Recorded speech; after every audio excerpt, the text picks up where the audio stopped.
Hi, good evening. This is meant for patients or people at home or caregivers that are dealing with managing an incision at home.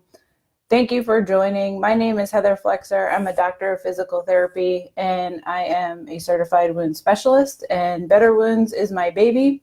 I've been using this platform mostly to educate clinicians on how to manage wounds and get them more confident, but I realize that there are a lot of you at home that are managing sites and you could probably use some help. So what I'm going to start doing is twice a month come on live and just kind of take patient questions. So if you come on, even if it's the replay, if you could throw up a like or a comment, go ahead and ask a question. I'll get to it later. And if anyone has a wound or a picture that they're concerned about, you can go ahead and send that to me in a private message if you want. But like and comment and whatever, so I know that you can hear me, that would be great. And so that other people can see this as well. So I'm up in New York, upstate New York. So if anyone's in this area too, I'd love to get a shout out. But I've worked in healthcare for 18 years. Wounds has always been my thing. And I'm just seeing that there's a lot of conflicting information out there, YouTube and Google, and that can be really confusing. So I'm just here offering advice if anyone needs it. So you had an incision, or your family member had an incision, went in for surgery, you've got a cut. And if everything went well, the surgeon was able to close it. So you've got staples or stitches or glue or something holding the skin together. That's great. It looks freaky. If it's not something, you're not in healthcare, it can look a little gnarly, but as long as the skin was able to be approximated, then you're in, that's good, right? So you want to make sure, one of the biggest things is that we're not developing any infections or things like that. So those are kind of the key things that you're looking for. And how do you know if it's good or if you're getting an infection? Common things to look for are redness. It's going to be a little red at first, but if it gets a lot redder, if there is a lot of pain, if the swelling doesn't really go down, those can be signs of infection or might be normal. It just kind of depends on where you're at in the healing cycle. The farther that you get out from surgery, the less those things should lessen. It should not get worse. If it gets worse, then that is a very good reason to call the doctor. If you're in therapy, make sure you tell your therapist if things are changing and you're concerned. If you start feeling ill, like feverish or just really lethargic, those are signs that you need to call the doctor immediately, or you need to get into urgent care. So, or if the incision busts open. So hopefully that is not the case for you. Again, let me know you're here and that you can hear me and all that good stuff. That would be fantastic. So within those first 10 days, usually the staples and stitches are in place. They may have left a dressing on, a post-surgical dressing, let's say for some of the knee replacements and things like that. They'll use a post-surgical dressing, and they're usually being told, people are being told to leave that on. So you're just going to leave that on. They're like a plasticky backing, and you can shower with those on. Whatever recommendations the surgeon gave you when you had your surgery, you want to follow those unless something changes. Then you need to call the surgeon and check that out. So it's all going well. Redness, pain, that's fine. That's fantastic. Let's say you go usually to a follow-up 7 to 10 days, you're going to go back to the doctor and they are going to remove the staples and stitches or whatever they put in there. They'll remove that if they needed to come out. And hopefully that line will be closed. You'll just might have some pokey holes that are still there. Those will close up pretty quickly, kind of scab over.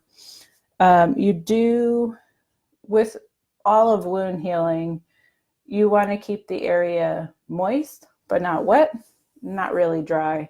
When an area is dry, it tends to get itchier, it scabs and those kind of things. So that is going to be a portal for infection. Hey, Kelly, thanks for joining. That's a portal for infection. So you want to keep it covered. If you have any holes or there's any leaky bits, you want to make sure that that stays covered. I hear people all the time saying they want to dry out the wound, and actually wounds heal faster if they're kept moist. So you're better off keeping it covered. And the environment is full of bacteria. So if you have an open area, if you're out and about, or you have pets at home or things like that, you want to keep it covered. That's just better. You don't want to get an infection in there. That's going to cause a problem, especially if an implant, like a device is implanted or something like that. You have a total knee, total shoulder, or something in there. We want to make sure that that stays viable. So an infection can be the worst thing. So keep the area covered. If it is scabby or leaky or anything like that, just go ahead and keep it covered. So what else? That line, the only surgery that I had myself was a C-section. So that was hurt more and was more traumatic than I really expected. But here's the thing.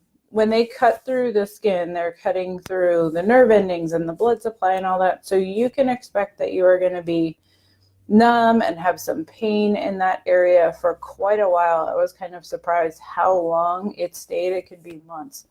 But there is so much that you can do, keeping the skin moist and starting massage. So as soon as the skin is healed, the incision is closed, there's no more drainage, there's no more pain or swelling or anything like that, then you can start doing some gentle massaging and kind of desensitizing the skin and just kind of getting used to moving again.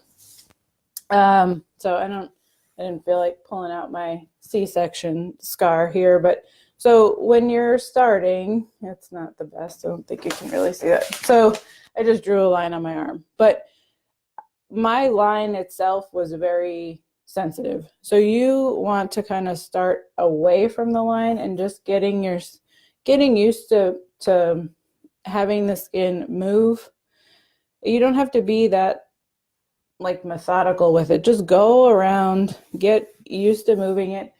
In the shower and when you're getting in and out of the shower is probably the easiest time to work on any scar. So just getting used to having the water on it is great.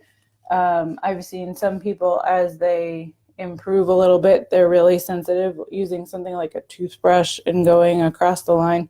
You want to go like perpendicular to it and horizontal to it, and really just at first, the first couple of weeks, the first month or so, you're probably keeping it pretty gentle. It's not until you're pretty certain that this is closed and you might want to work with a physical therapist or a massage therapist or somebody that can really give you some feedback. It is a good thing to work with a clinician to help you maximize your healing. That's it. We just want to help you get better. We can help teach you these things that are specific to you. But besides just massaging the scar and moving and things like that, you really need to stay mobile, especially if an incision crosses a joint line. You have to make sure that that joint can still move. You want to be fully functional when you heal. So you want to make sure that you're able to move. You may not want to be going that fast when you first are post-op, but eventually we want you to return to normal. So, as always, sorry, you can hear my family in the background. It's bedtime around here. But be careful with dry skin. Make sure you keep it moist.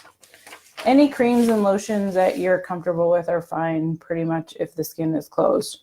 So whatever you have on hand, vitamin E's are good. Mederma, like any scar lotions and things like that are going to help minimize scarring.